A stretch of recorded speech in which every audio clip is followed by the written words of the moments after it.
Good afternoon, everybody. We Hello, are hello. live. We are in the 19th hole, Duffers Review 19th hole, with always my special guest, Greg from the Pinehurst 6.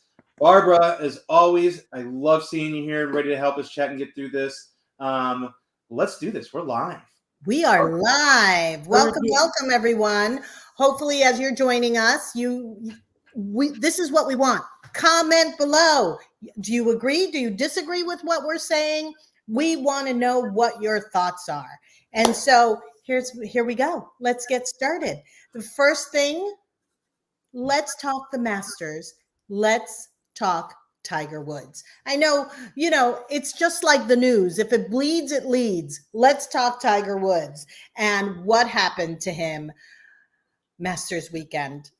Go ahead. I know you're lying, David. I know. This is I for Greg's sake, I put Tiger Woods up first because I could have talked the entire thing Tiger Woods.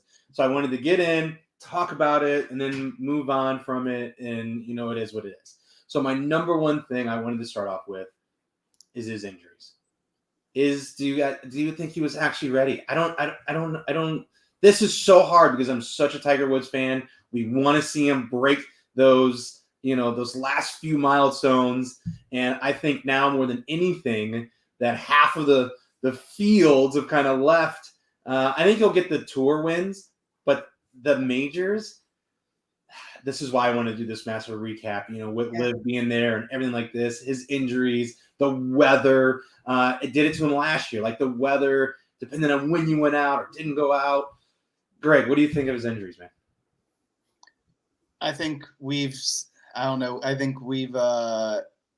is 100% for Tiger now, right? Like there's no getting better. He even said it, like it is what it is. He can do his 3-hour-long warm-up every morning as many times as he wants to, but it's not going to get any better.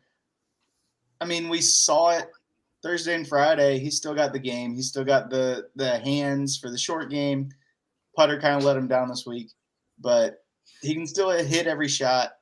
He just has trouble walking. Augusta's really hilly, and then you couple that with torrential downpours. I've heard that just spectators walking around, they couldn't walk 5 steps without seeing somebody slip and fall. So you couple that with a guy who's definitely not stable on his feet at all times. He probably tweaked something. I mean, he obviously tweaked something. We saw him limping back to the cart when they sounded the horn. So, and I thought, oh my gosh, you couldn't ask for a better. We're here to save Tiger.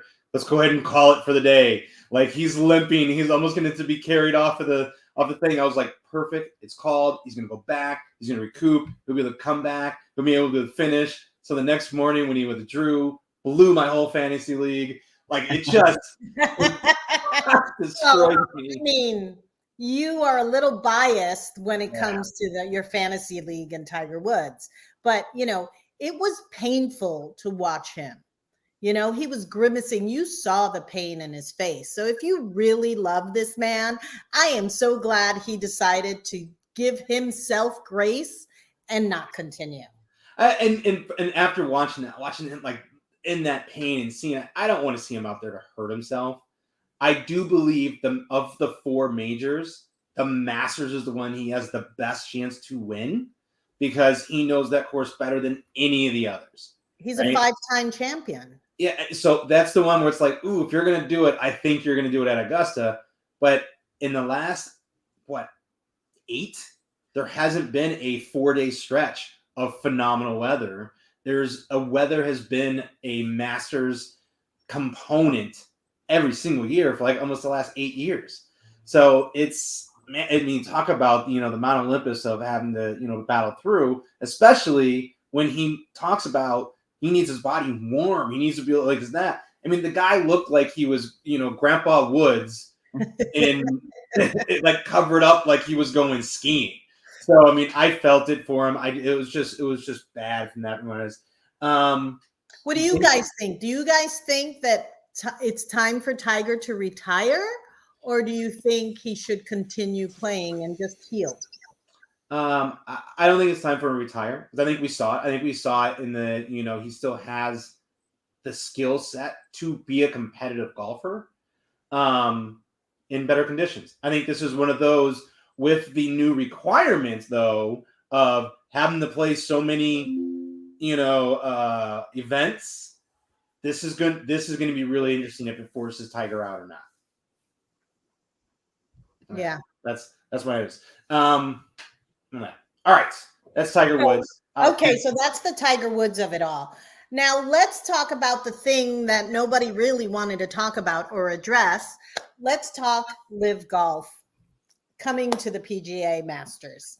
How are we feeling about that? I got to tell you, Phil Mickelson, he hit 65 on Sunday. That is the lowest anybody over 50 has ever hit in the Masters.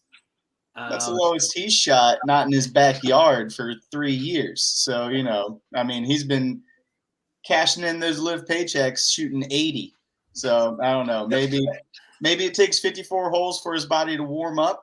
And then finally that last 18, he finally cranked it in, and Liv Golf just isn't for him because, hey, he needs a 54-hole warm-up period. Obviously, 72 holes, too much for Brooks Koepka, we learned today.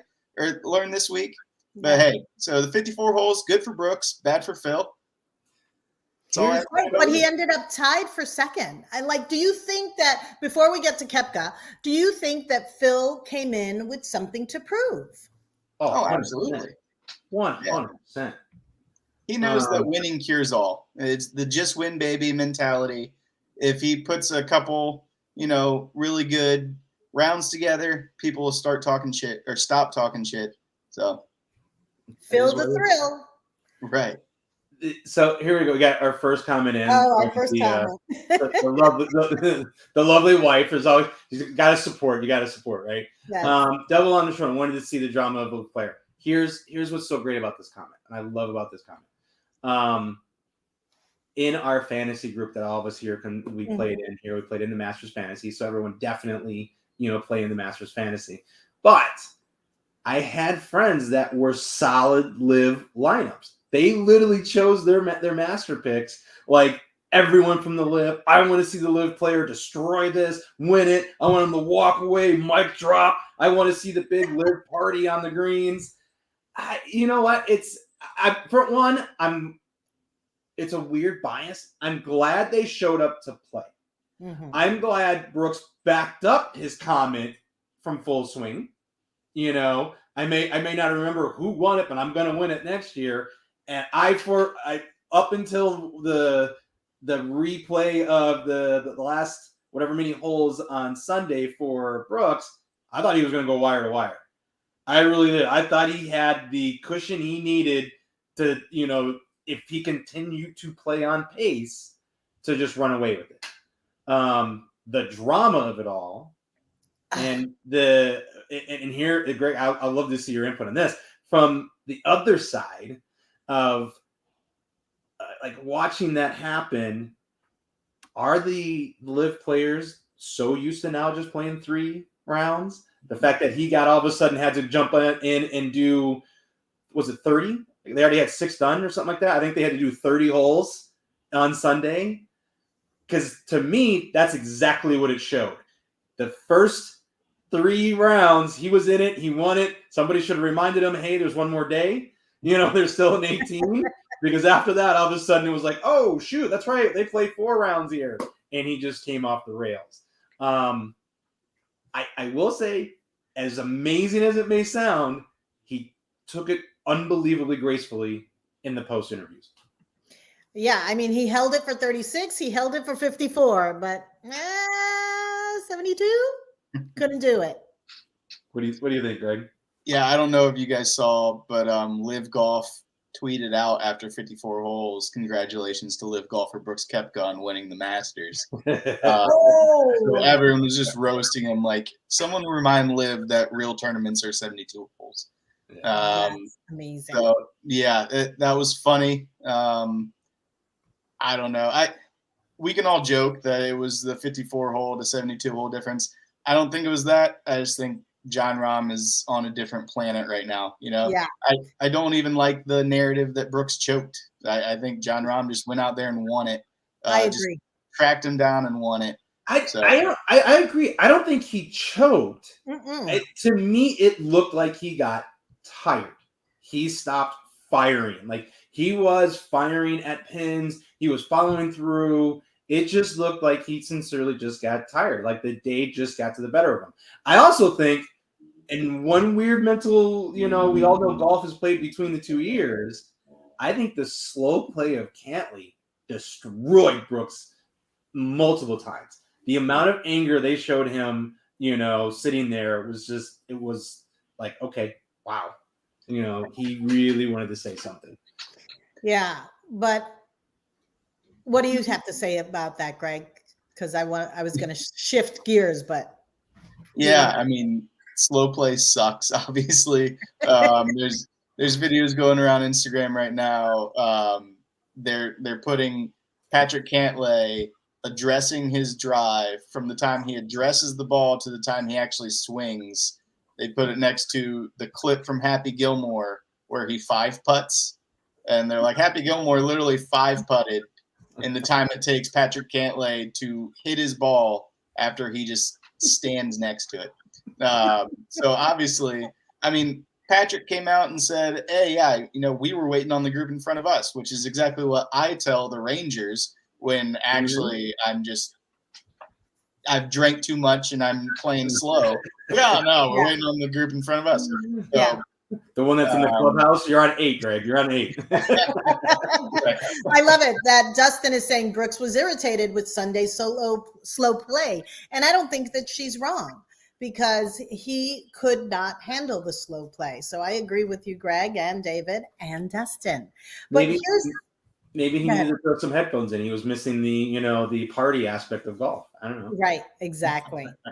So does Liv Golf, like they had 2 of their guys tied for second. What do we have to say about that? Like, I think this is definitely a victory for Liv. Mm-hmm. You had, and not only that, you had 2 profound names, because Liv has taken some names that I don't think you're ever going to see on any leaderboard anywhere ever again. But you had 2 profound names that that are still in the hunt for history making when it comes to majors. All right, you had Phil Mickelson. Throughout the whole week, it was crazy to hear how much he didn't say anything. He didn't speak at the champions dinner. All the side conversations about Phil almost was more entertaining to listen or watch to than what you would normally hear people talk about. Oh, Phil was wagering this and he told this story or that story. It was zero of it. Like, he just kind of sat back, and then I think he made his final comment like, hey, just watch, it's time for me to go onto a tear, and he went out there and he did, right? And which I think kind of put a shadow on Jordan Spieth. He was showing the great, like, oh my God, I can almost go after this and do it again. But it got underplayed because he was playing with Mickelson. So it was a very unique piece, because it kind of leads into kind of like my last point on Liv Golf is how they covered the Liv players. I was texting with Greg and I was kind of teasing him. I was poking him and going, look, dude, I've been watching forever. They haven't said a word Liv Golf until Bubba Watson in the par 3 contest hit that hole in one. Then all of a sudden they were forced to use the word Liv Golf. Yeah. Then they talked a little bit about it with DeChambeau walking around like this. So then he started poking back at me and go, look, they're talking about it now. I go, it took a hole in one. It took somebody actually doing something golf worthy, because the PGA side of the world has shunned them. They almost are trying to play it as if they're not golfers anymore. I still think they'll beat me any day of the week. So, maybe Phil, I might be able to take him on him shooting his 80s, but any day of the week, those guys are shooting some of the best, golf, regardless of the format. I think the battle is Liv PGA. They keep on trying to force this kind of like divorce to not be a divorce and find a way to work it out. I posted, Jon Rahm's comment today, him talking about it, him talking about being friends with Phil, that they've had adult conversations. And I think that was one of the most powerful things he said. He was like, look, I'm having an adult conversation. I think it should be had. It shouldn't just be this, North versus South kind of, mentality. He made a choice. Instead of throwing digs, because that's up till now, everybody's just throwing a dig and saying something, untoward about them, as opposed to having an adult conversation. This is your decision you made. I have a different decision. We could play in the same playground. 100%. Greg. Yeah. So, Greg? Yeah, I mean, I don't mean to go back to this, but hey, like a real fan, I turned on the coverage when it started at noon Eastern. I know 9 a.m. probably way too early for you guys, but for me, noon Eastern on ESPN Plus, that's when the par 3 contest started. And that's when they started talking to Bryson DeChambeau and Sergio Garcia, who were playing together. And by the way, they finished before Bubba Watson even started his round. So they were talking to them. They were mentioning Liv. They had one slip up where one of the commentators called it the other tour. And then right after that, they were talking about Liv. And I'm sorry you can't wake up that early. I'm sorry you can't tune into the ESPN Plus coverage. But I'm not sorry that I'm right. And they were talking about it before Bubba's hole-in-one. Just because it's the first time you heard it doesn't mean it's the first time they said it. Very good. Very good. Okay. So I'm going to change the subject. Let's talk about the winner. Like, he has been playing amazing golf. And, he was one of the 3 that were favorites, but nobody really mentioned him. It was all McIlroy and Scheffler, and then maybe Rahm. So what are your thoughts about his weekend? I think his post interviews made me like him even more. They asked him if he was going to play the RBC this week, right? And he was like, "Are you tired, this and that?" And he goes, "No, I committed to it. I committed to it before winning the Masters." And he goes, "I think the fans would love to see the Masters, champion come play." So he immediately saddled up and went there. So, I mean, on top of, the whole tour, let's go here and interview here, be on this talk show, that talk show. He was like, I still think it's very important to, continue, not allow this to change my schedule. So I took a very, very, kind of liking to it. Something like this. By straight looks, I'm one of those that I don't know. I'm like, this goes to show you anyone can play golf in any way, shape, or form, because he does not look like the athletic golfer. He looks like a weekend golfer, which always makes me watch him like with more intent and going, Kupka, he looks like an athletic golfer, and he took him down. So this is one of those. It's mindset, and even when he talked about it coming up 18, he was like, "Look, I just need to get it on the green." He goes, "I'm going to punch out, get it over here, safely get it on the green." And it was after that moment is when he knew he had won the Masters. He goes, up until then, he goes, anything could have happened, and that was the mental mentality I think it needed for him to win the Masters, to finish to punch it all the way through. So let me ask you something. Him looking like a weekend golfer, does that inspire you as a duffer? Oh, 100%. I just want to see if he can hang with the Duffers rules and shots. The amount of birdies he put up, I think I would have been able to bury that guy. That's funny. How about you, Greg? What are your initial thoughts on John? Yeah, I mean, so hand up. I said to my group chat, my buddies, we had a DraftKings lineup against each other, and everyone's talking about the big 3: Scotty Scheffler, Rory McIlroy, Jon Rahm, and I said, hey, I don't think Rahm has the short game, as specifically putting. I don't think he has the putting game to win this week. And then he 4-putts the first hole for double bogey, and I'm taking a victory lap. I'm going, see, he told you right on cue. Told you he couldn't putt. Told you he didn't have the putting game for Augusta's greens. And then he turns it on from there and makes me look like an idiot. But, I mean, obviously he's got the game. We all know he has the ball striking. Dude takes a 3/4 swing and hits it 340. I mean, just tree stumps for legs. Dude's strong as hell. and just he went out there and won it. Love to see it.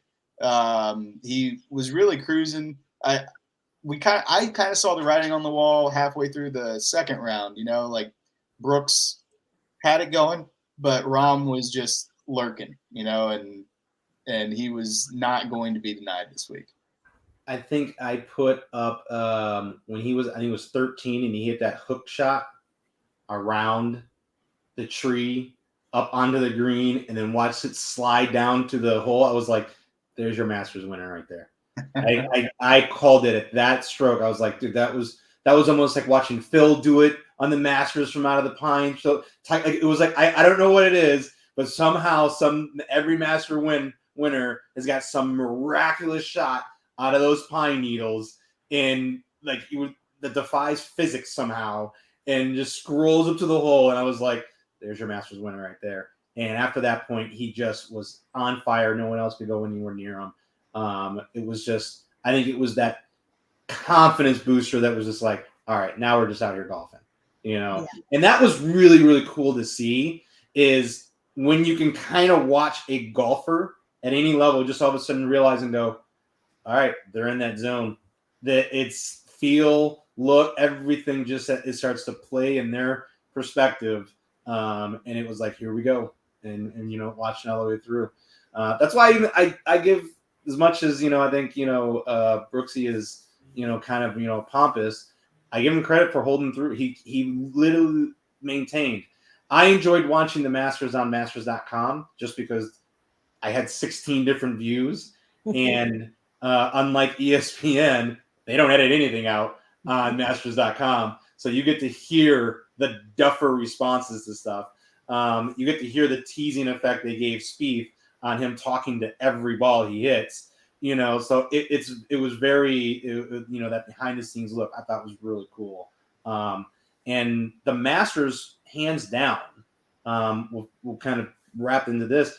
I think has done the best social media presence of a tournament over any other tournament broadcast so far. I think that's correct. And just so you understand, since we're live and we are honoring Jon Rahm, I changed how you spelled his name, John, because it's Jon.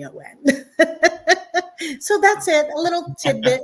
But yes, as far as social media is concerned, I think this was the first real year that you were so aware of the Masters on social media.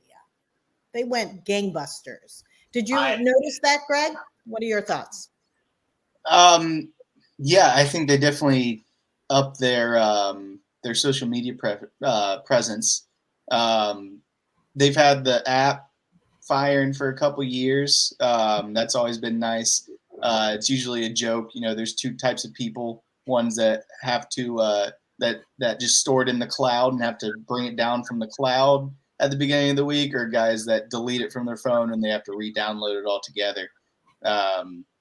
But yeah, I mean, it's a staple. I've always got, one feed on, and then, you just star through your players and it just cycles through all of thetheir shots of all the guys you want to watch.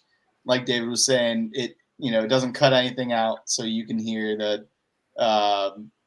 all the commentary, all the hot mic situations. It's always hilarious. That's great. That's been probably the most favorite to me. It was watching it online, and the first time I heard Tiger swing a club and swear that I was like, "Whoa, is this going to be the whole round?" Like I was hooked at watching it online from that point on, because it was like the ultimate CBS broadcast will make it seem like every professional golfer out there is just, the smoothest, the most calm. These are the professionals. And after watching it, uncut, unedited broadcast online, I was like, these guys are duffers, just extremely good ones. They will swear at a bad shot like anybody else. Yeah, that was the "Oh, Tiger, you suck! God damn it!" Yeah, that's. I love that. That brings that ultimate, like, you know what? I can't nearly be as upset with myself because pros do it as well, and it's just so great to be able to see that.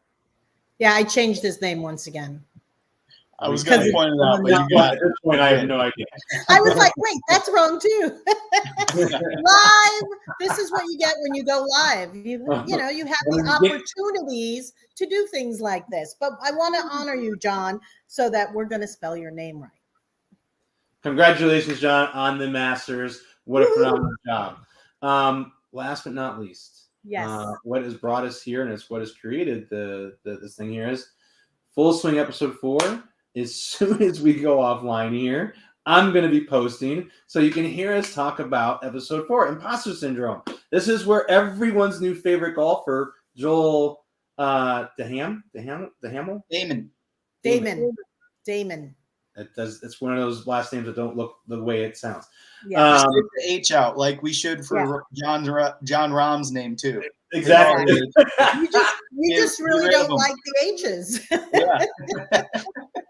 I don't know about you, Greg, if you've done this, but he has a little mini social media thing going on where it's a contest to go play with him. And I've entered like 500 times. Like every time I get a chance, because I want it for the content, right? I want to be able to play, with Joel, just say, come out. I want to see again for this episode, and you're going to see it. You're going to talk about it. Please, I know we're live, but go out there and check out this episode, because this is one of those you're going to see a Duffer become a new profound, fan favorite from the ultimate, event here in Arizona at the Waste Management, is where he makes his ultimate debut of stardom.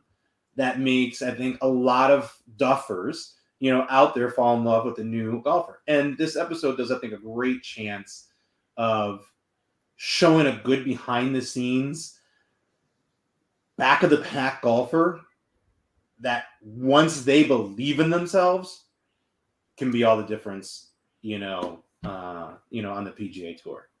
I have a few others that I think are in that category that will finally break through and become bigger names on the stage. But Greg, what do you think? What's this Full Swing Imposter Syndrome episode 4? What are you excited about this one dropping this week for everybody? Yeah, can't wait. Joel Damon, Gino, that whole relationship. Love the best friend, caddy, player dynamic. Might have to drink some White Claws tonight just for Joel. Absolutely. We must celebrate with White Claws. And what I love about this episode, because it is called Imposter Syndrome, we've all been there. We've all been somewhere where we don't think that we should be there, that we're not enough. Something has plagued our thoughts to stop us from being all that we can be. And that is what he does. And you see it, and you see that he really has everything he needs to really be a top golfer. And it's just the mindset that kind of keeps you from that. But yes, White Claws, tune in. If you haven't seen Full Swing, at least watch our episode, because it'll tell you so much from the episode. And again, we want you to comment and to really tell us, do you agree? Do you disagree? We want to know what your thoughts are. And that's going to be up as soon as we wrap up here. Go in and really watch that, and then go back and watch the other episodes, because they're up too. Again, I appreciate you guys jumping on here with this. And the 19th hole is going to become a facet of 4:30 every week, Friday. 30 minutes of what's happening in the previous week of golf. Always going to have guest Duffers on. Greg is always welcome. You can be the permanent fixture to my banter. And we'll see if we get more and more, invites of people to come here to talk golf. Also, with that being said, check out all the content from the Pinehurst 6. Greg is always posting some great and funny antics on there, and reposting some of the favorite golfers, stuff that we like watching from a day-to-day basis. Also, the Duffers Review. We are the Duffers that go out and review golf courses to give you a Duffers perspective of the golf courses around here. Do you want us to come and review one with you? Just comment, like, subscribe. I will jump on a plane. I will be out there. We'll do it. We'll host it. We'll play Duffers rules, and we'll go out there and have a blast. Also, last but not least, I don't know if you guys saw it, but Pick'em Pros is deciding to pick a battle with the Duffers Review. I'm calling you out live, buddy. This is live. Your challenge has been accepted. I'm going to come down, not only take apart you and Diego, but I'm going to have a belt created and established for this challenge. This is going down. I'm telling you about it live. This is not where to stop. Like, subscribe. That's 30 minutes. This is the Duffers Review, 19th hole. Thanks for joining us, and get ready to check out episode 4, Full Swing. Like, subscribe. Thanks, everyone. See you next week. My money's on Diego. See you next week. We're going to make this a full-on tournament now. Find her, pick and pro. We're going for the belt. You guys wait until I get this belt created. We're going to bring it back to you here live once I have it in-house. All right, guys. Till next week. Take care. See ya.